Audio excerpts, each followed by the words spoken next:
ətrin birgə yaradılmasının gələcəyini formalaşdırırıq. Niş ətir müsabiqəsi. 7. Yeni nəsil ətriyyatçı. 6. Yaradıcı sınaq. 3. Jivaudan münsif eksperti.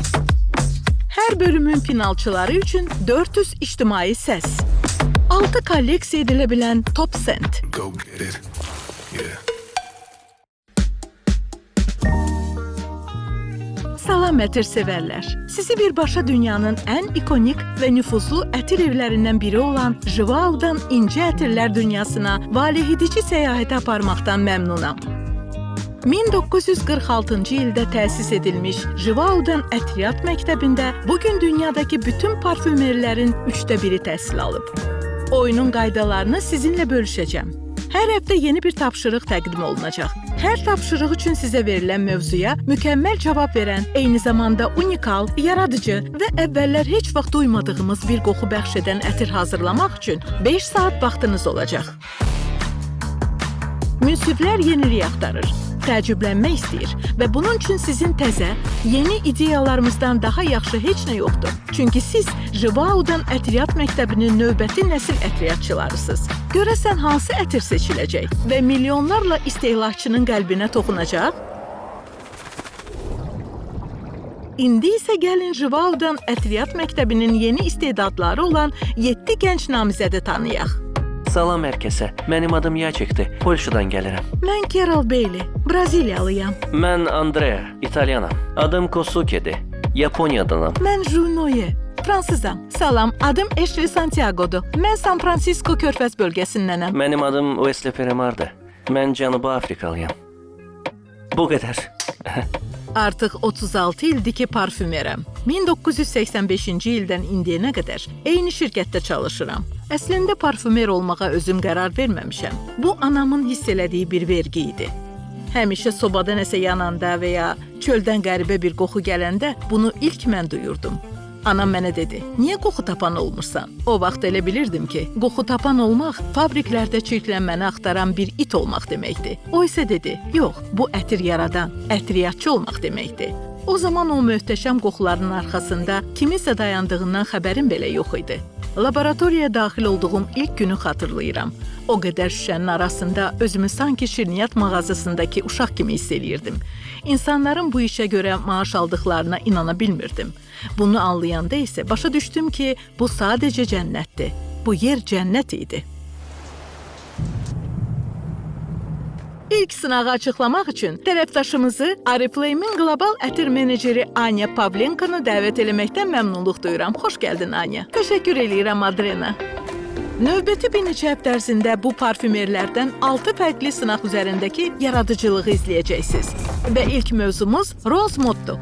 Yunan şairləri qızıl gülləri, özünə məxsus xoş ətirləri və bol çiçəkləri ilə tanrıların ətri və çiçəklərin kraliçası kimi vəsf eləyirdilər. Həqiqətən də gül sevginin mübahisəsiz simvoludur. Sevgidən danışırıqsa, hansı ölkə və şəhər bu hissi mükəmməl şəkildə təcəssüm etdirir? Əlbəttə ki, Fransa və onun paytaxtı Paris. Qızıl güllər isə sevginin ən gözəl tərcüməsidir. Beləliklə çiçəklərin kraliçasını kiçik bir fransız toxunuşu ilə şərh edərək əsl sevgi nümunəsi yaratmağa nə deyirsiniz?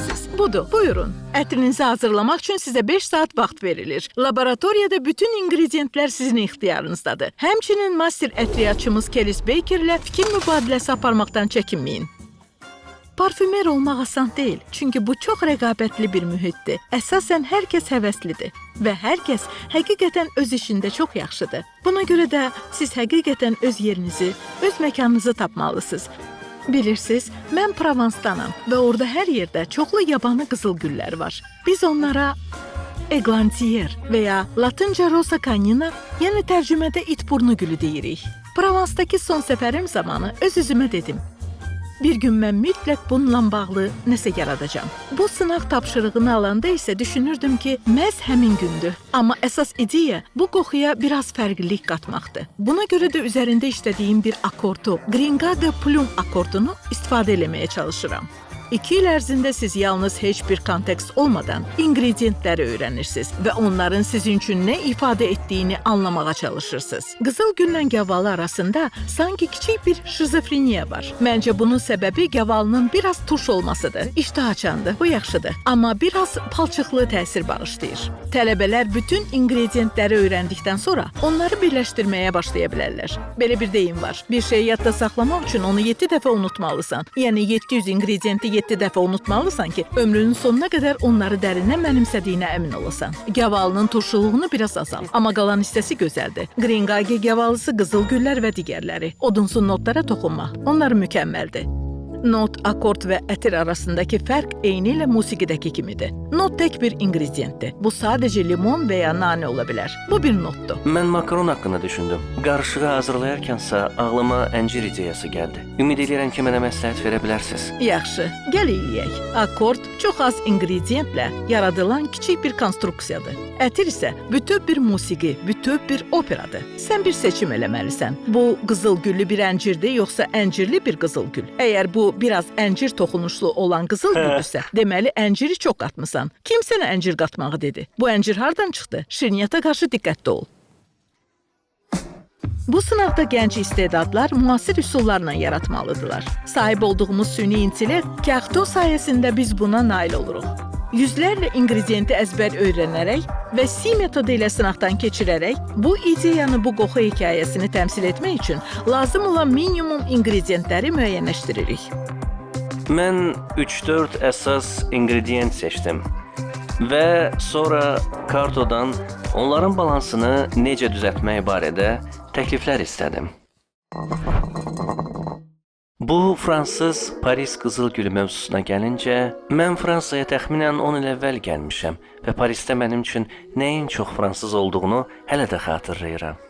Məsələn, qızıl güllər, piyon çiçəkləri, çörək dükanındakı kruasanlar. Mən Parisin dəbdəbəli otellərindən birindəki səhər yeməyi qoxusunu yenidən yaratmağa qərar verdim. Siz resepsiyona zəng eləyib qızıl gül, şampan və çiyələrlə mükəmməl səhər yeməyi sifariş edirsiniz və səhər yeməyinizi mümkün qədər möhtəşəm eləmək üçün yanında bir piyon və qızıl gül buketi. Gözəl həyatdır, hə? Yatsıq bizim parlaq liderimizdir. O heyrətamizdir. O hər yerdədir. Həmişə orada istəkli, bacarıqlı və enerjilidir. Mənim axtardığım da məhz budur. Belə bir qətiyyətə sahib biri.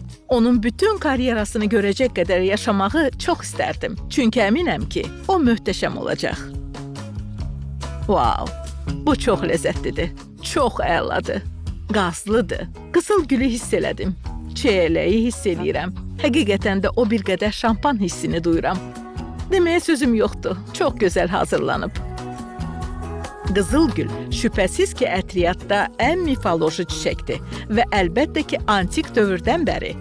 O, Yunan mifologiyasında Afrodita obrazı ilə birlikdə sevgi ilə əlaqələndirilirdi. Lakin 19-cu əsrdə Avropada ildə bir neçə dəfə çiçək açan yeni qızıl gül növləri peyda oldu.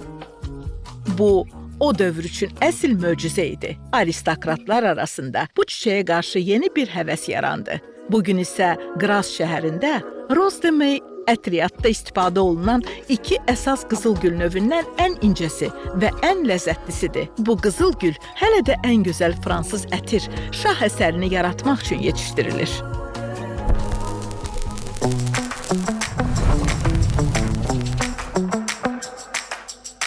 Düşünürəm ki, bu tapşırıq asan görünür. Çünki mövzu qızıl güldür və Paris üslubunda şık bir şey etmək lazımdır. Amma yenilikçi olmalısan. Əvvəllər görülmüş bir şeyi təkrar edə bilməzsən. O cazibədar olmalıdır. Çünki hər şey cazibə ilə bağlıdır. Lakin darıxdırıcı və artıq bunu görmüşük təsiri bağışlamamalıdır. Rose for all, qızıl gül bənövşə kimidir. Düşünürəm ki, bənövşəyi unisex bir notdur və kişilərə də çox yaraşır. Mən bu qoxunu daha universal eləməyə, ənənəvi romantik sevgi qəliblərindən çıxmağa çalışıram. Rose for all ideyasını çox bəyəndim. Bu mənim favoritlərimdən biri oldu. Bu məni təəccübləndirdi. Mənim də ən çox bəyəndiklərimdən biridir. Mən o xırtıldayan hissi xoşlayıram, amma bəlkə biraz daha az dəblidir. Bəli, biz dəbli olmalıyıq. Parisdəki Jardin de Plantes qızıl gül bağına daxil olanda xəyal elədiyim qoxu məhz budur. Mənim üçün stil budur. Bu iki ətir həqiqətən fərqlənir. Münsiflər qərarını verdi. İndi isə növbə ictimai səsvermədədir. Və qərar sizin qalib niş ətriniz olacaq. Müasir, parıldayan, biraz kaprisli, gözlənilməz və parlaq notlarla zəngin olan qızılgül. Bilirsiniz, sanki dəbli şirniyyat dükanında badamlı şirniyyat kimi, tamamilə Paris ruhunda. Əlbəttə ki, bu Julie tərəfindən yaradılmış Wild Rose and Paris'dir. Julie bizim yeganə fransız parfümerimizdir. O, Fransanın cənubundan, Montpellier'dən gəlir. O, qoxulara, ətirlərə qarşı həqiqətən etirazlıdır. Parfümeri məktəbinə daxil olmaq üçün hər şey elədi. Həddindən artıq çox çalışdı. Gördüyü hər işdə çox dərinə gedir. O, möhtəşəm, inanılmaz bir istedaddır. Növbədə isə dünyanın ən prestijli ətir ingrediyentlərindən biri oud. Çox seksual hesab olunur. Yenidən başla. Daha canlı elə. Əladır. Kellis Baker ətirlərinizin əla olduğunu deyirsə, deməli əladır. Yeah.